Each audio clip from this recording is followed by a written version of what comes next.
अब ऋषभ से एक सवाल हुआ कि 11th हाउस के बारे में वो क्या क्या जानता है। भाव की बात हो रही है यहाँ पे। राशि तो चलो काल पुरुष को मान लेते हैं, यहाँ पे कुंभ राशि आए या कोई भी राशि आए छोड़ दो। पहले तो 11th में मान लो 11, यहाँ पे हम 11 ना लिख के यहाँ पे हम 7 नंबर की राशि है, ठीक है। और यहाँ पर मान लीजिए ये 11th, ये हाउस है, ये हमने एच लिख दिया इसके आगे, 11वां हाउस 7 नंबर की राशि। तो अब ऋषभ, तुम्हारे तुम्हारे हिसाब से क्या क्या यहाँ पे होना चाहिए। एक तो सर कल जो हम लोग दो लोग डिस्कस कर पाए थे वो ये था कि एक तो कमर्शियल नेटवर्किंग इसका अच्छा रहेगा, मतलब कॉमर्स से रिलेटेड नेटवर्किंग ये कर पाएगा इंसान जो भी है। हम्म। और दूसरा हमने कहा था, जो आपने लिंक का बताया था ना, तो हम्म। उसमें था कि लाइजनिंग या ब्रोकरेज से इसको गेन्स हो सकते हैं। हम्म। और बाकी इक्वलाइजिंग, मतलब इक्वलाइजिंग, ये दोनों तो हम लोग ने डिस्कस किए थे। बाकी इसमें एक तो गेन्स होता है, एक नेटवर्किंग होता है, सोशल सर्कल। बाकी और कोई कारक तो मुझे नहीं आते हैं, लेकिन तो तुम हमें अभी 11th हाउस के चीजें बता रहे हो या तुला राशि की चीजें बता रहे हो। दोनों दोनों। दोनों को मिक्स करके बता रहे हो, जी ठीक है। सर। जी सर। तो और बताओ 11th हाउस के बारे में और क्या जानते हो। ये 11th हाउस है, यहाँ पे 7 नंबर पड़ा हुआ है। हाँ, और तो सर ज्यादा नहीं जानता हूँ मैं। जो दो बस जो यही दो कहानी खत्म, दो प्रिडिक्शन दो। हाँ नहीं, हम तुमसे ही पूछेंगे। अच्छा चलो, ये बताओ ये 11th हाउस है, ठीक है। जी हाँ जी। तो ये 11th हाउस जो है, ये गेंस जो है वो किसका गेंस है, किसका डिजायर्स है, किसका इनकमिंग गेंस है, किसकी डिजायर्स फुलफिलमेंट का हाउस है, किसका है ये। नेटिव का, लगना का। लगना का। तो हम यहाँ पे लगना पे टिक मार देते हैं। जी। यानी कि जो भी लगना है यहाँ पे 9 नंबर की लगना होगी, हाँ ठीक है। जी। यानी कि धनु लग्न का कोई व्यक्ति है जिसका डिजायर्स के हाउस में तुला राशि पड़ी है और 11th हाउस यहाँ पे है। तो यानी कि इस हाउस से हम इस इंसान की नेटवर्किंग, उसका दोस्ती, हम्म। उसका सर्कल, उसकी हम्म। फुलफिलमेंट ऑफ डिजायर्स, उसका ये सारी चीजें यहाँ से उसके बड़े भाई को यहाँ से देखेंगे, ठीक। अच्छा। डन। जी सर। अब जैसे मान लो कि फॉर एग्जाम्पल तुम्हारी ये कुंडली है, हाँ जी। तुम्हारी ये कुंडली है। ठीक डन। है। थोड़ी देर के लिए एज्यूम कर लिया हमने। ठीक है। तो अब ये बताओ तुम्हारी कुंडली में माँ को कहाँ से देखेंगे। क्या देखिए, माँ को फोर्थ माँ हाउस, के बारे फोर्थ में हाउस है, तो फोर्थ हमने हाउस। ये देखो यहाँ पे 4th हाउस कर दिया माँ। अब तुम जी। देखो, अब तुमको हम एस्ट्रोलॉजी की ब्यूटी सिखाते हैं। तुम्हारे लिए ये गेंस का हाउस है, हाँ जी। तुम्हारे लिए ये गेंस का हाउस है। हाँ जी। माता के लिए 7 8, माता के लिए ट्रांसफॉर्मेशन, हाउस है। ट्रांसफॉर्मेशन। माता के लिए ट्रांसफॉर्मेशन का हाउस है। तो जो तुम्हारे लिए गेंस है वो माता के लिए ट्रांसफॉर्मेशन है। जो हाँ। तुम्हारे लिए गेंस है वो माता के लिए आयु का स्थान है। जो तुम्हारे लिए गेंस है वो माता के लिए ससुराल का हाउस बन जाएगा। जो तुम्हारे लिए गेंस है वो माता के लिए हेरिटेज का हाउस बन जाएगा। क्यों? क्योंकि किसी भी हाउस से 8th हाउस जो है ये 4 5 चीजें बताता है। अच्छा। हेरिटेज, हाँ, ठीक है। अनअर्न्ड मनी, अच्छा। आयु, ठीक है। हाँ जी। तो अब तुम 11th हाउस से सिर्फ अपने लिए प्रिडिक्शन निकाल सकते हो, साथ में और हम्म। लोगों के लिए भी प्रिडिक्शन निकाल सकते हो हर हाउस से। अब हम फिर तो अब तुम जैसे तुम 9th, तुम यहाँ पे ये हो, तो ये बताओ तुम्हारा छोटा भाई कहाँ पे है। Third house. 3rd house. तो, तो छोटे भाई जो तुम्हारा गेंस है वो हम्म। छोटे भाई का क्या है, भाग्य है। जो तुम्हारा ओके। गेंस है वो छोटा भाई यहाँ है ना, तो यहाँ से गिनो जी जी, 7 नो 8 नो 9, नो। 9th हो गया। तो हाँ। छोटे भाई का भाग, छोटे भाई के टीचर्स, छोटे भाई के गुरु, छोटे भाई की लंबी यात्राएं, छोटे भाई का धर्म पे पालन करने की क्षमता। जी सर। और 9th हाउस क्या होता है बताओ।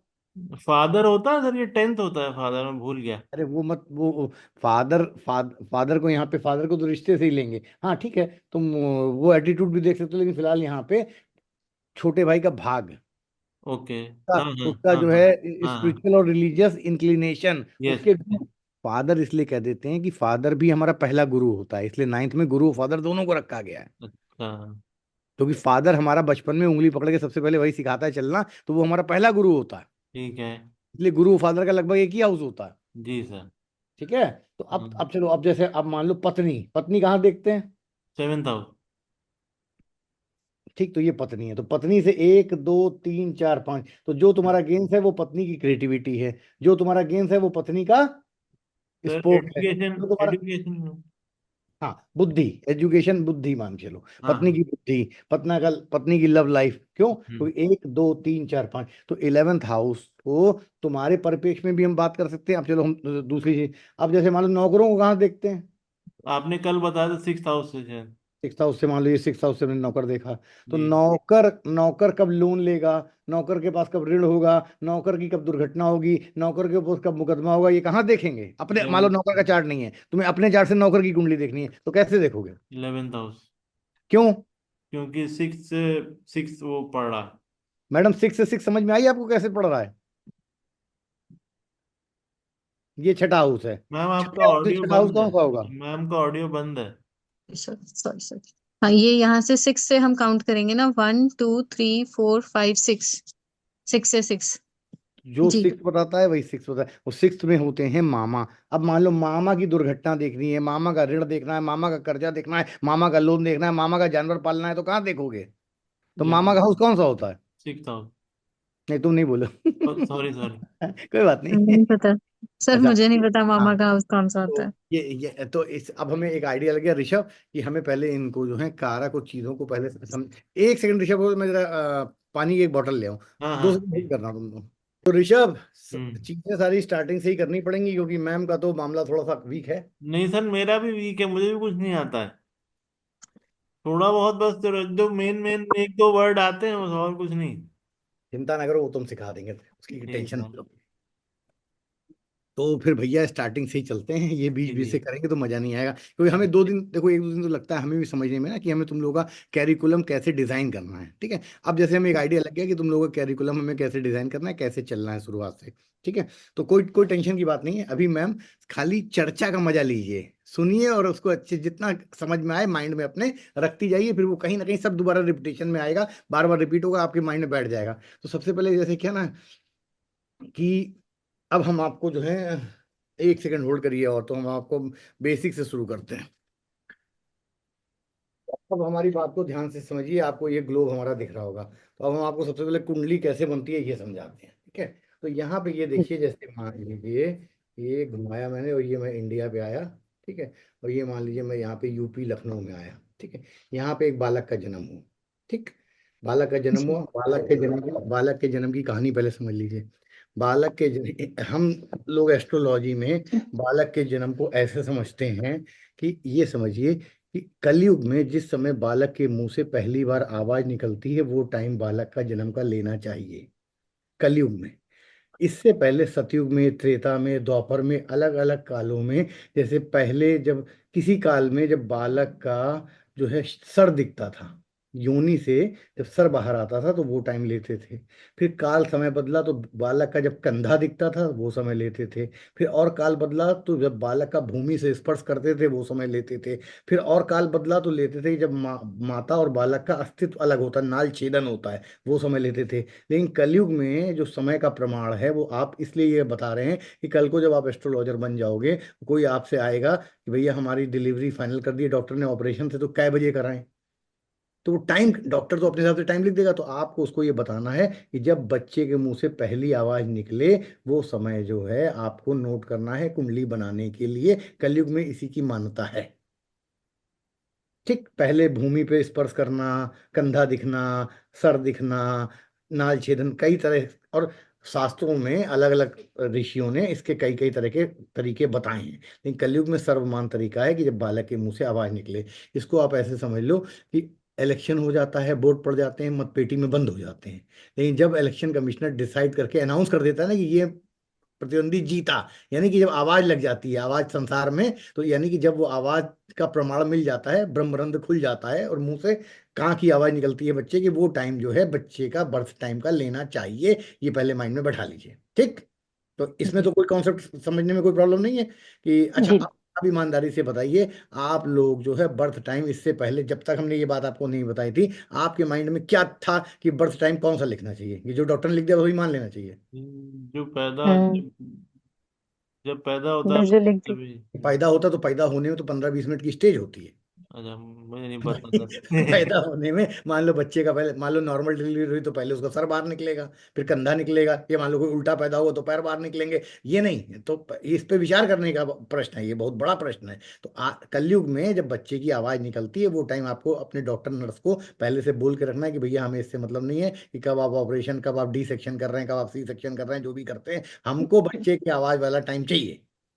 भले 7 मिनट, क्योंकि आप समझो, जब अभी मैम जब आप आगे एस्ट्रोलॉजी पढ़ोगे, कभी कभी 3-4 मिनट में प्लेनेट और चार्ट पूरा बदल जाता है। 3-4-5 minute, 6 minute, 8 minute, 12 minute, 13 minute में। तो अब मान लो तुमने 13 मिनट पहले का टाइम लिखा, तो चार्ट तो कुछ और है।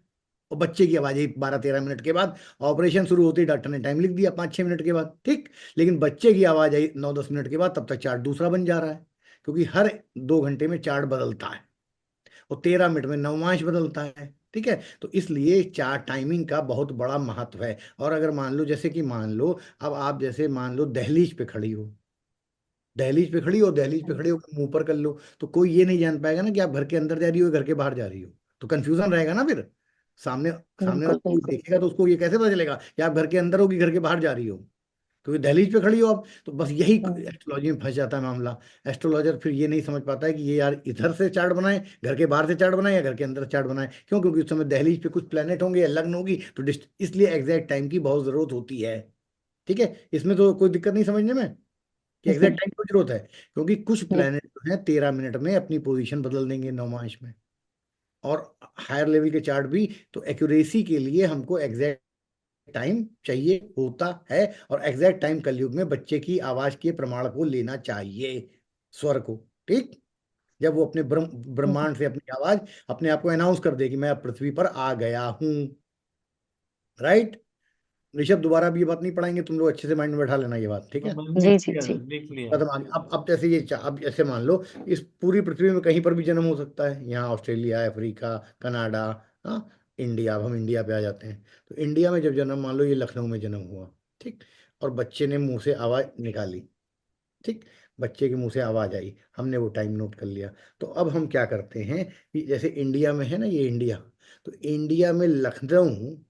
अच्छा, अब तुम में से कौन कौन लोग जानते हैं, क्षितिज या होराइजन को डिफाइन करो। अरुणा जी, आप क्या होता है क्षितिज? हिंदी में, अंग्रेजी में होराइजन, इसके बारे में कुछ पता है आपको क्या होता है?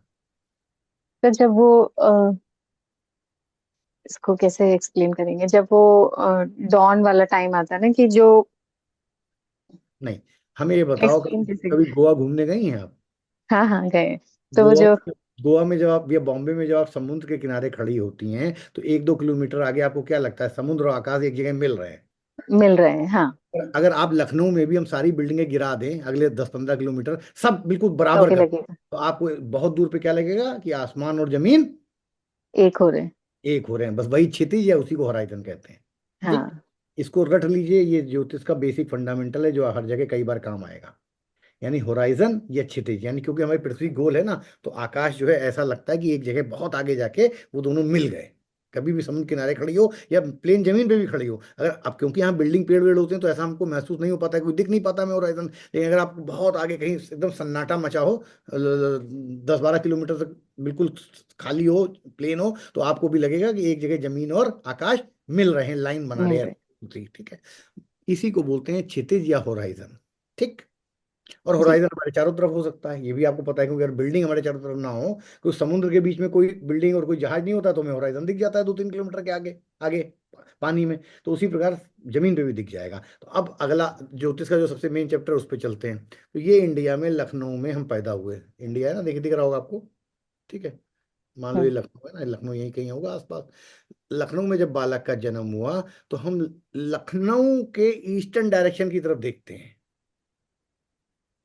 लखनऊ जिस भी प्लेस में जन्म हो, पटना में हुआ तो पटना से ईस्ट देखेंगे, लंदन में हुआ तो लंदन से ईस्ट देखेंगे, सिंगापुर में जन्म हुआ तो सिंगापुर से ईस्ट देखेंगे, पाकिस्तान में जन्म हुआ तो पाकिस्तान, उस जगह से ईस्ट डायरेक्शन की तरफ देखते हैं, ईस्टर्न होराइजन की तरफ देखते हैं। उसको थोड़ा सा इंप्रूव कर लो, यानी कि जन्म स्थान से हम ईस्ट की तरफ होराइजन को देखते हैं,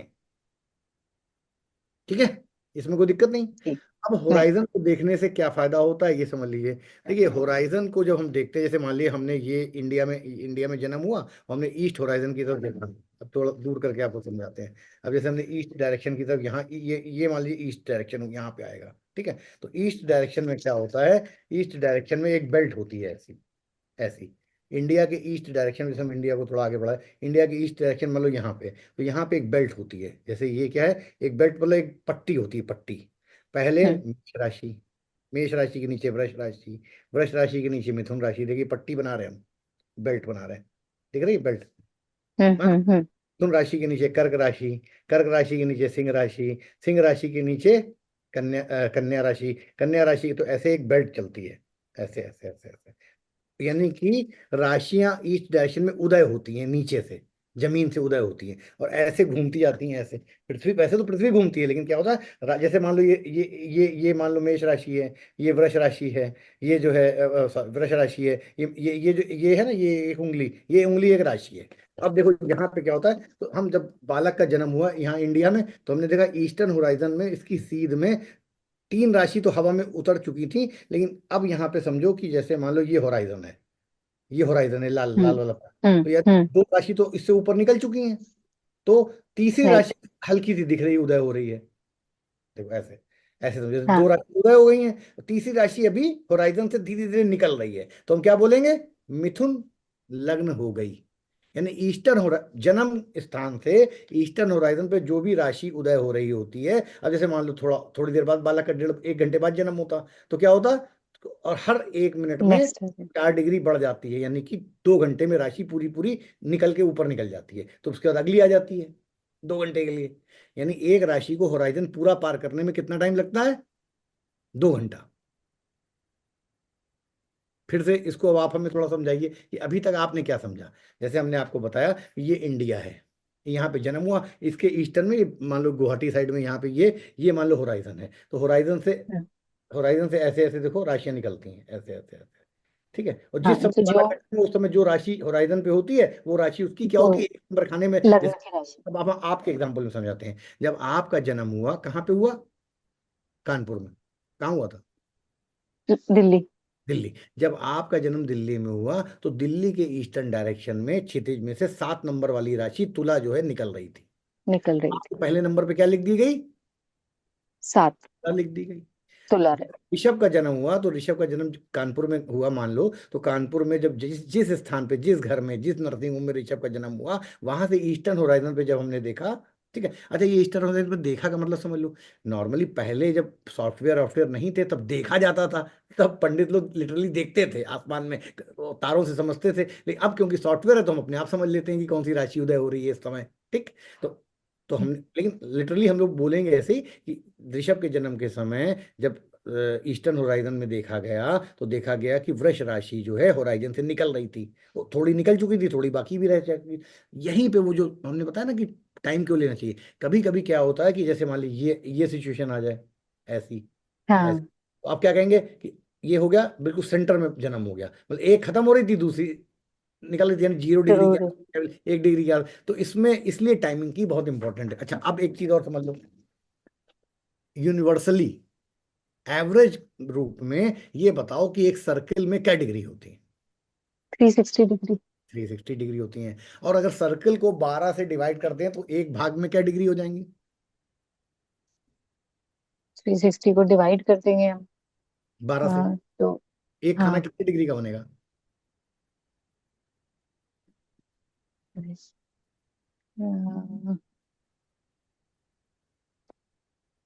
अरे बढ़ते हैं 36, 30 30 30 हाँ। 30 डिग्री। तो अब इसका मतलब जब हमने पूरे आसमान को 12 बराबर भागों में बांट दिया, जिनको कि हमने राशि कह दिया, तो एक राशि क्या डिग्री की हो गई, 30।